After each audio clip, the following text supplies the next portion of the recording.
안녕하세요. 윌리엄 레이입니다. 오답을 고른 중국.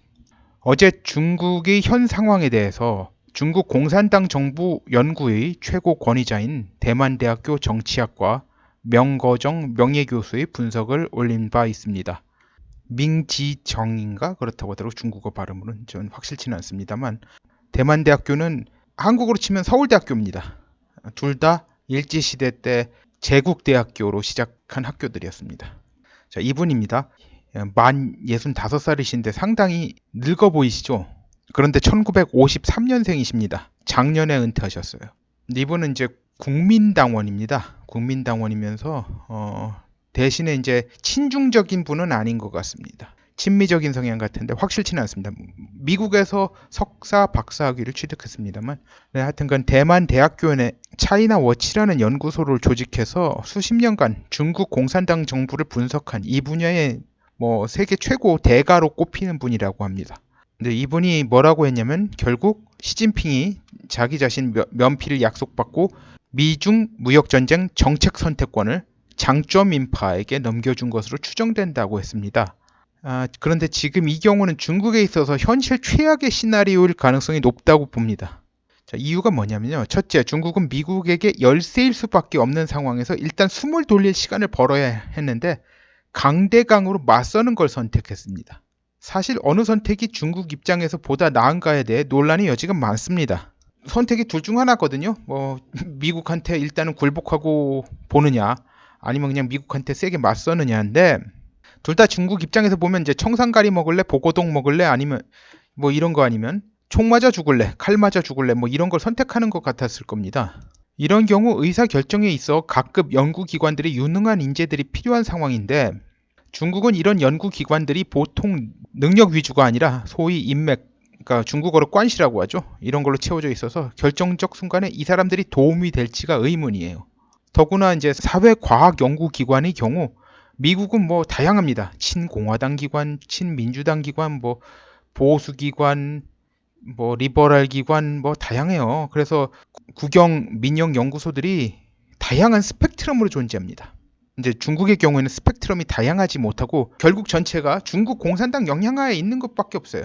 중앙의 사회과학원, 각 시에 큰 시에 북경사회과학원, 상해사회과학원 그런 것들이요.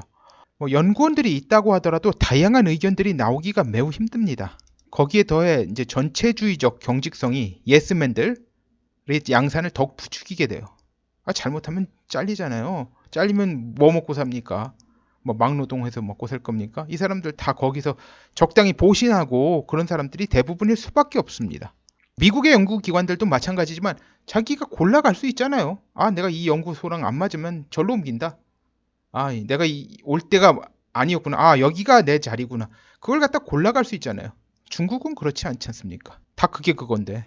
그러니까 이런 상황에서 최고 의견 결정권자가 온당한 판단을 하기 위한 자문기관으로서의 역할을 제대로 수행하는 게 불가능에 가깝다고 봐야죠. 있으나 마나죠 뭐. 이러다 보니 정책 결정은 최고 결정권자와 주변 측근들이 직관에 의존하는 성향이 매우 강화됩니다. 이게 아시아 모든 국가의 문제일 수도 있어요. 근데 중국 정도는 더 심할 수밖에 없죠. 전체주의성이 더 그만큼 강하니까. 트럼프가 강한 것이 그 자신이 머리가 좋은 점도 있지만 그보다 더 중요한 건 남의 머리들을 빌려 가장 탁월한 선택을 하는 것에 있어서 뛰어나다는 점이에요. 그걸 잘하는 데다가 여건이 되잖아요. 골라가지고 사람들 써가지고 조직해가지고 그걸로 한 사람의 머리가 아니라 여러 사람들이 그 아이디어를 갖다 총합해가지고 그걸 갖다 나중에 트럼프가 그거 가지고 선택만 하면 되는 겁니다. 그러니까 시진핑의 판단력은 트럼프의 판단력하고 상대가 될 수가 없어요. 시진핑이 지금 뇌에 뭔가 문제가 있다 그런 말이 나오긴 합니다만 그거 없더라도 마찬가지예요. 상대가 될 수가 없어요. 중국의 경우 시진핑은 이제 안도의 한숨을 내쉬고 있을 겁니다. 결과가 어찌됐건 자기가 책임 안 지고 장점인계 등의 책임을 전가하면 되니 말이죠. 이제 문제는 이 사태를 야기한 상대가 90대의 장점인이 아니라 장점인 시진핑 둘을 국가주석으로 만든 주역이라는 소리를 듣는 정칭홍입니다. 1939년 7월생이라 만으로 80이 다 되어가는 사람이지만 장점인부터 시진핑에 이르기까지 마쿠 공작, 정치 마쿠 공작과 굵직굵직한 타협들을 이끌어낸 중국 정치계의 거물입니다. 네, 이 사람입니다. 물론 이게 언제적 사진인지 모르겠습니다. 그런데 문제는 이 사람은 현재 아무런 직함이 없어요. 책임을 진다고 하는데 어떻게 진다는 거예요? 뭐 노무현 같이 뭐 저 빅점프를 한다는 거예요? 없잖아요. 그게 뭔가 그냥 결국은 시진핑을 공격하지 않겠다. 그런데 과연 글쎄요. 하여튼간 이 사람 영향력은 이제 당과 언론들의 분포된 인맥과 이 사람의 이제 지략 그런 것에서 나온 거예요. 시진핑 등이 이제 정칭홍 등의 의견을 들으면 이제 차후에 잘못되었을 때 이 사람들에게 이제 문책은 안 당할 겁니다. 뭐 약속은 했다니까. 그렇지만 국가주석이 아무 직함 없는 사람들의 의견을 전적으로 수용해 일이 잘못되었을 때 언론이 조용하다고 나머지 사람들이 다 입 닫고 조용할 것입니까? 아니죠, 당연히. 중국 인구가 14억 명인데 그 사람들이 다 바보들도 아니고 생각 못하는 사람들도 아니고 다 입 다물게 만들 수 있는 것도 아니지 않습니까? 중국이 미국의 조건을 받아들이는 협약 대신 25% 보복 관세를 받아들이는 바람에 내년 대만 대선에서 차이잉원 현 총통의 재선을 저지할 가능성이 줄어들고 있습니다. 유튜브 채널 이제 박상우의 문명 개화 방송에서 트럼프가 중국에 25%의 관세를 부과하는 경우 애플, 아이폰 등이 생산업체인 팍스콘이 엄청난 타격을 입을 것이란 대만 방송이 보도를 인용했습니다. 팍스콘이 아이폰을 애플 측에 인도하면 7%의 이익이 난다고 합니다. 전체 비용에다가 7%가 이제 이익으로 더해져서 인도된다는 건지 아니면 단가의 7%가 이익인 건지는 확실치 않습니다. 앞에 건 영어로 마크업이라고 하죠. 그리고 후자는 마진이라고 합니다. 7% 마크업이면 수송비 포함 원가의 1.07을 곱한 가액을 단가로 받고 넘기게 되는 거예요. 그리고 7% 마진이면 단가가 100원이면 그중 7원이 이익이라는 겁니다. 아무튼 10% 관세일 때는 팍스콘은 분명 견딜만 했던 건 분명합니다. 그러나 관세율이 25%가 되면 팍스콘 중국 공장들은 아무리 쥐어짜도 미국 측으로 인도하는 아이폰의 경우 과연 이윤이 날 수 있느냐는 대단히 회의적입니다.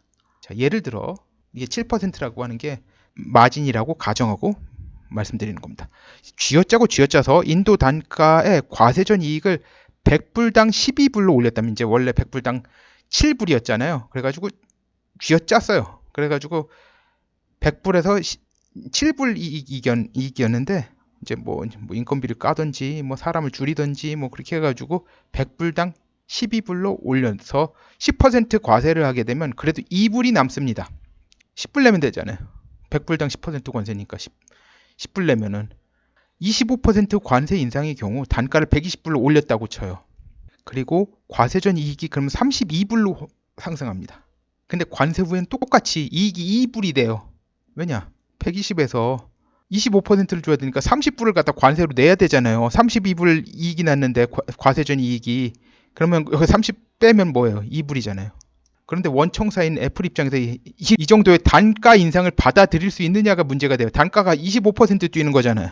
10% 관세 부과하던 때는 그대로 간신히 공급이 되는데 25% 부과하게 되면 단가를 25% 상승시켜야지 간신히 공급할 수 있어요. 이 정도면 애플이 하청선을 돌리든지 아니면 팍스콘이 미국으로 공장을 대거 옮기든지 해야 하는데 둘 다 팍스콘으로서는 엄청난 손해를 감수해야 합니다. 팍스콘 회장인 고 타이밍은 내년 대만 대선에 나갈 여유가 없어져요. 회사 구하려 전력을 다해도 될까 말까인데 말이죠. 내년 대선까지 불과 7개월 정도 남았어요. 그런데 즉 이번에 미중 무역 협상을 굴욕적인 조건으로라도 마무리 짓지 않은 건 중국 입장에선 패착이 될 가능성이 높아 보입니다. 중국 공산당에서 내세울 후보가 고 타이밍만 있는 건 아니에요. 현재 까오슝 시장인 한코유가 있긴 합니다. 한국유죠. 이제 이 대머리 아저씨예요. 한국에 누구 생각나죠? 이게 이 헤어스타일. 그분 좀 많이 심으셨던데 요즘에는. 중국 간첩 아니냐는 이야기를 들을 정도로 극단적 친중 분자입니다. 까오슝은 이제 한국으로 치면 부산광역시 같은 위치죠. 인구가 두 번째로 많은 도시입니다. 그런데 좀 약간 달라요. 서울하고 부산 같은 경우는 부산이 인구가 서울의 3분의 1보다 좀 많습니다. 근데 까오슝은 제일 최대 도시 타이페이보다 반보다 더 많아요. 3분의 2 정도 되나요? 그 정도 됩니다. 그래서 까오슝도 꽤 큰 도시예요. 그는 까오슝에서 20년 만에 당선된 국민당 출신 후보입니다. 2018년 말에 당선됐습니다. 많은 돌풍을 일으키고 당선됐다고 하더라고요. 당연히 이제 그간의 20년간 시장들은 다 민진당 소속이었습니다. 이 사람도 만만치 않지만 아무래도 고타이밍 수준의 임팩트는 없을 것으로 보입니다. 이제 고타이밍은 일단 엄청난 부자이니 선거 자금이 그닥 부담이 되는 경우가 아니죠. 그런데 25% 관세가 되면 상황이 완전 달라집니다. 이미 설명드렸습니다. 대만 총통 출마가 문제가 아니라 자기가 세운 회사가 폭망하는 걸 결사적으로 막는 걸 올인을 해도 모자랄 판이 되는 거죠. 지금 상황에서 최악의 경우 팍스콘이 망하더라도 고 회장 본인은 자산을 지켜야 될 텐데 정치에 뛰어들려면 자기 자산 리스크를 감수해야 되니 알거지가 될 각오를 해야 할지도 모릅니다. 회사 자산 건드리면 횡령건이 되고 만약 선거에서 패배하면요 그렇게 돼가지고 회사도 잃고 알거지도 되고 형사재판도 받고 횡령죄로 이렇게 될 수밖에 없습니다. 정칭홍이 중국 정치계에선 나름 모사고 국가 주석 둘을 만든 소위 킹메이커인데 어떻게 해서 이런 결정적 오답을 고르게 된 것인지 참으로 의아합니다. 몰라요. 제가 생각 못하는 뭔가 그 계략이 있는 건가요? 아무튼 지금 상황에서 아차 할 수도 있겠지만 중국 내부적으로 인민들에게 미국 횡포에 단호히 맞서자 거의 항전 분위기를 갖다 붕붕 뛰어났는데 이런 선동을 많이 해놓은 상황인데 이제 와서 미국에 연락해서 우리가 그쪽 조건 다 받아들이겠어요. 되겠습니까? 참 곤란한 상황이죠. 결국은 누군가의 위신이 엄청 깎이는 일일 테고 시진핑도 면피하게 할 수도 있어요. 그런데 결국은 최고 지도자인 사람이 그런 식으로 자기 보신한다는 여론이 확산될 수밖에 없습니다. 웨이보나 그런 거 다 막으면 장땡인가요? 사람들 다 못 만나게 할 수는 없잖아요. 그 14억 인구를 갖다 다 말이 왔다리 갔다리 하는 걸 갖다 다 막을 수는 없잖아요. 북한 같으면 모르겠습니다만 그 김정일이 2,500만 명 넘으면 통제 안 된다고 고난의 행군에 300만 명을 갖다 거의 의도적으로 굶겨 죽였다는 그런 얘기도 있지 않습니까? 오늘은 여기까지 하겠습니다. 구독, 좋아요, 알림벨, 공유 부탁드립니다. 감사합니다.